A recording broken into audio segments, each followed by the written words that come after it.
Hello, in this video I want to show you how to pack files into RAR and Zip archives on your TCL Tab 10L.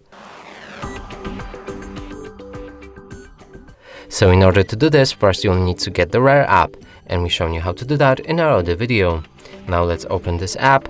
From here we'll need to locate the files that we want to pack, and mine are located in DCIM and then camera. Here's the two pictures. Let's select each of them with this button right here.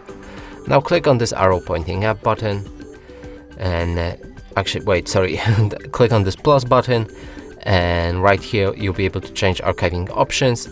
So you can pick a name, set the password, change the extension of this file, change any of the options. There'll be more in advanced and options tab. In the comments you can leave any comment about this archive and simply click OK without changing anything, and that way you create very simple RAR file. And that's it for this video. Hope you like it. Please consider subscribing to our channel, leave a like and a comment below.